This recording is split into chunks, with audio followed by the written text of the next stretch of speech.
What's it like to be hungry? Maybe you sometimes miss lunch, but imagine not having enough to eat for days or even months. Millions of people go hungry like that in Africa. There are more and more people, but climate change is making it harder to grow food for everyone. Making things worse right now is the war between Ukraine and Russia. Both countries normally sell wheat to Africa. The fighting means there's less to buy. What to do? Imagine if Africans could find different foods that would grow well despite climate change. Imagine if they could grow enough at home so they didn't have to buy expensive wheat from abroad. Well, imagine is what this young woman has done. My name is Moyo Odunfa. I am Nigerian. I live in Lagos, Nigeria. I'm 23 years old. Moyo has a great passion: cooking. She was so keen to discover new flavours and learn how people cook around the world that when she left school, she travelled far from Lagos, Nigeria's biggest city, to study at a famous cookery school in Switzerland.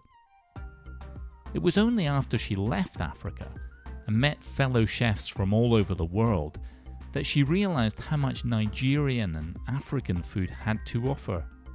Not just because it's tasty, but because it's healthier for people and better for the environment. I saw that our food was not only diverse, delicious, beautiful, but it was highly nutritious and highly beneficial for the world that we live in today. Crops like fonio can grow in deep deserts where there's absolutely no water, and this can solve problems that we're encountering today when it comes to global warming. What Moyo realised was that Nigerians, like people in countries across Africa, had got out of the habit of eating the things that grew easily in Africa. Now she's back in Nigeria and spends her time organising restaurant dinners to show people how good their local food can be. But we've kind of forgotten about it. We're able to bring people in contact with these foods once again and kind of rekindle the love that we all have for them. And all these crops have an important part to play in solving so many of the issues that we face in the world today, such as malnutrition, hunger, and the likes. These plants are good for the soil and they're good for us. We can encourage people to kind of eat them more often. We kind of have a bit of an inferiority complex. So encouraging Nigerians to see what we have, what is common as valuable, is kind of a huge hurdle.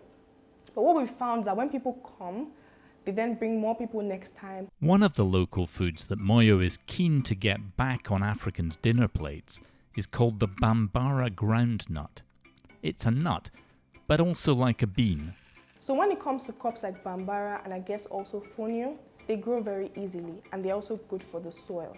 And when it comes to exploring hunger, crops like Bambara nuts are very, very nutritious. It almost has all the nutrients that you need to survive. Here, she's preparing the nuts into a kind of hummus spread to eat with Nigerian bread. It's hard work, but Moyo loves what she does, and that really helps her to make a difference. And she says, you can find ways to have fun and change the world too. Find your problem and start where you are. And you don't have to feel under pressure to accomplish all that you want to right now. There's beauty in taking things one step at a time. So now, who's for trying some delicious Bambara groundnuts?